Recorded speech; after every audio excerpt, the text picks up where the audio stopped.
Hey, what's going on everyone? My name is Donovan, and in today's video, I want to talk about whether the Samsung Galaxy Watch 3 is the best smartwatch for Android users. And I'm going to go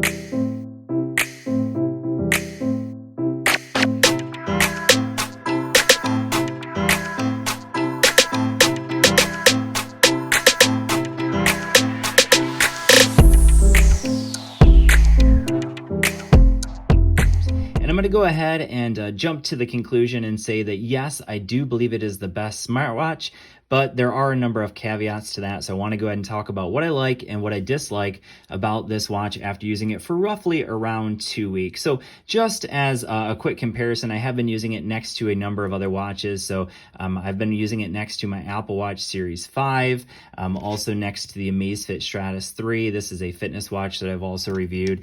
And then also next to my Garmin Forerunner 245 Music. So at all times, I've used the Galaxy Watch 3 on my right wrist and then those other watches that I just showed on my left wrist just for comparison points. So first thing I want to talk about is the price point. So the Samsung Galaxy Watch 3 comes in at $399. That would be the base price for the 41 millimeter version that doesn't have LTE connectivity. But if you want to get the larger version with LTE connectivity, it's up to $479. The version you see here, I have the larger version, the 45 millimeter version, and this one comes in at $429, but this is the non-LTE version. So a little bit pricey. So, in comparison to Garmin watches go well over the price that you paid for this, that I paid for this.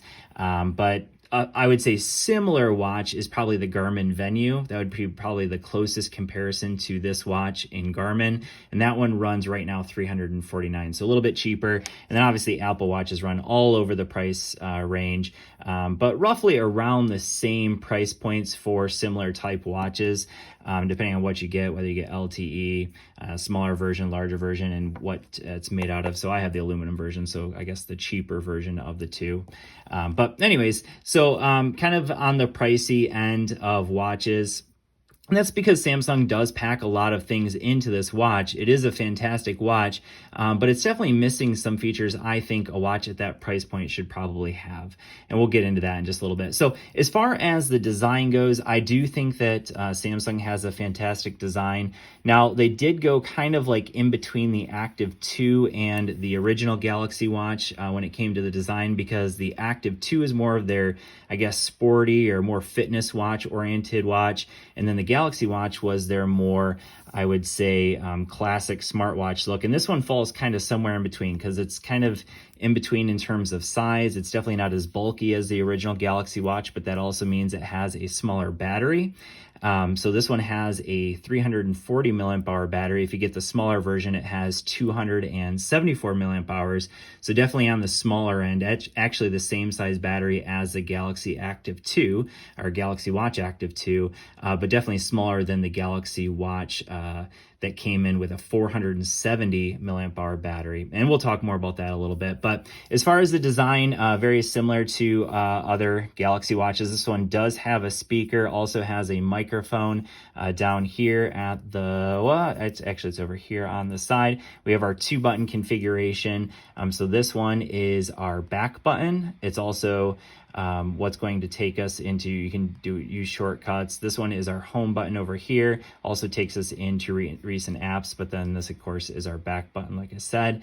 And of course we do have the physical bezel like you get on the Galaxy Watch, whereas the Active 2 came with a software bezel. So it vibrated when you went around the outside of the watch. This one actually has a physical bezel that you can turn. So I definitely prefer, I think, the physical bezel. However, I will say the software bezel did work quite well on the Active 2 as well. But in terms of design, I definitely think this is more of a smartwatch and a little bit less of a fitness watch. And so for that reason, for me personally, it's maybe not the best watch for me, because I'm definitely an active person. I like active watches.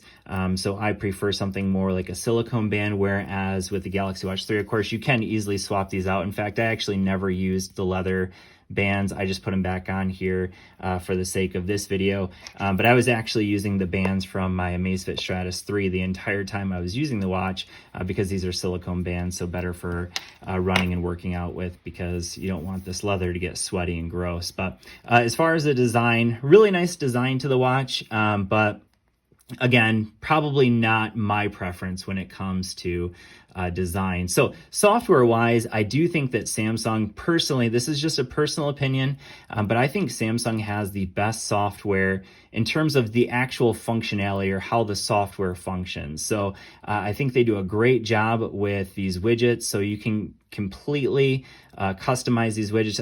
In the first video I made, I talked about how you can actually customize these, so I'll link that up here in a card. But you can customize the widgets. You get your notifications over here to the left. You can respond to them. If you have them connected up to, or if you have it connected up to an Android phone, which I think most people will, you can actually respond with your voice to text messages. I've actually been using it with an iPhone, so I haven't been able to do that. You lose a little bit of functionality when connected to an iPhone, but not a whole lot. So as far as the software goes, I just think it's fantastic. The touchscreen works very well. I forgot to mention the AMOLED display. So this is a Super AMOLED display, like what you'd come to expect on a Samsung watch or a phone. Fantastic display on this watch. Super easy to see in bright light, so no problems there. But yeah, overall software, I would say for me personally, if I'm comparing it to something like obviously Wear OS on Android, these just, it's unfortunate, but it feels like, unfortunately Google's kind of given up on their watches. So for sure, if you're an Android user, I think the best software you can get is on Samsung watches. Now, obviously, you can get like something like the Garmin Venue. It's less of a smartwatch, more of an active watch, but it still has good software. Apple watches have fantastic software. So if you're an Apple user, I would definitely recommend an Apple Watch personally. They just function so well. But I actually prefer overall Tizen OS on Samsung watches when it comes to just the functionality. So I think huge thumbs up to Samsung for that. The limitation here is that you don't get very many apps. So if you go to the App Store, so if I come down here, go into the App Store, and even if you go to like, let's say let's go to the featured, or let's go to the essentials. Okay, so they're saying these are the most important. These are the ones you definitely need on this watch. So you have a Qincy calculator here, Samsung Internet, 3.5 stars. You have a golf one with 2.5 stars. So you can see even the, essentials don't even have very good reviews on here. And that's because honestly, these third-party apps just don't work all that well. Spotify actually works fairly decently. You can't get, so I've been using it with Spotify quite a bit, but you can't get podcasts on here, but I've been able to get my music. It doesn't function great. Let's go ahead and I'll go ahead and play something from my widget here real quick. See how fast it starts playing. So it's a little delayed. Good speaker there. Don't want to play that for too long so we don't get in trouble here. But yeah, I mean, overall, Spotify does work fairly well. But again, the apps are just a little bit limited on here as far as what you can get. So that would definitely be a limitation when it comes to the software. As far as fitness tracking goes, I think Samsung keeps getting better and better when it comes to fitness tracking. So I did an entire video on fitness tracking, which I'll also put up here in a card. But a couple things I really like that they've added with this watch, and I'm sure this is probably going to be coming to the other watches. So now you can control your workout screens. So if I go in here to workout screens, I can actually change how many data fields I have. So I can go up to 6 data fields. It's still a little limited as far as what you can get on your data fields. So I would like to see them give more options for the data you can get in those fields. But I would say they've at least moved in the right direction. You can now get your pulse ox, which is nice. Obviously, sleep tracking. Sleep tracking, I would say, is okay at best. If you wake up, let's say, in the middle of the night, let's say I wake up at 1 and then wake up at, wake up at 1, go back to sleep, and then wake up at 6. It's only going to give me 5 hours of sleep that night. So It's not great with that. Obviously, it doesn't really take into consideration if you nap. It doesn't really take that into consideration. But we do have pulse ox. My biggest complaint when it comes to this watch, when it comes to fitness tracking, the heart rate sensor, I've actually read where people in some reviews say the heart rate tracker doesn't work very well.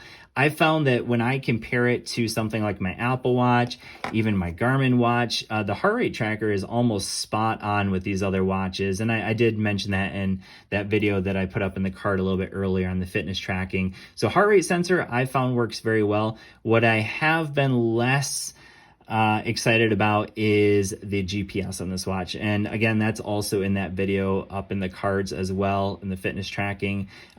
The GPS has been spotty, even when you go into a workout, and you can see that I've been using it basically on GPS location accuracy, high accuracy right here. The entire time I've used it with the high location accuracy, and it's just not as accurate as I would like. So some days it would be 0.2 of a mile off for an 11-mile run. Then other days it would be even more than that, like half a mile off. So that's a lot, honestly, in that short amount of time. So I would say the fitness tracking, the GPS definitely needs to improve. Everything else so far, I would say, has been pretty good when it comes to fitness tracking, but that's a big one for me. And unfortunately, it's a reason why I can't necessarily recommend it as a fitness tracker. As far as battery life goes, a lot of people complain that the Apple Watch has pretty terrible battery life, and honestly, that is kind of true. It's not the greatest battery life in the world, but the same can be said of the Galaxy Watch 3. So they went with that smaller battery. The original Galaxy Watch actually, with a bigger battery, got pretty darn good battery life. I could get 2 to 3 days easily. With very heavy usage, I can get through a full day here, but pretty much having to charge it every day. Now, the good thing is that it does come with that wireless charging puck. You can also use any other wireless charger to charge it up, so that's nice. You do get the wireless charging. However, battery life, for somebody that's a light user, you can easily get through a day and a half, maybe 2 days. But as a heavy user, for myself, using that GPS a lot, even listening to music while I'm running, a day at best. And I'm having to charge it up at night so that I can actually track my sleep at night before I go to bed. So battery life has only been okay. So if you're an Android user and you want the best smartwatch you can get, I would say, honestly, I think the Samsung Galaxy Watch 3 is a fantastic watch and probably the best smartwatch available. However, if you're an Apple user, I would definitely recommend the Apple Watch for sure, because it is not only a fantastic smartwatch, but also a fantastic fitness tracker. Whereas I would say the Samsung Galaxy Watch 3, not the greatest fitness tracker in the world. If you're looking for a really great fitness tracker that is a pretty darn good smartwatch as well, I would say Garmin Venue, the Garmin Vivoactive 4, also fantastic. Better fitness tracker than the Samsung Galaxy Watch 3, and has more of those smartwatch features that you get from Garmin. So that being said, I do think the Samsung Galaxy Watch 3 is the best smartwatch for Android users, but not the best fitness tracker. Thanks for watching. I hope this video has been helpful for you, and I will see you all in the next one. Peace.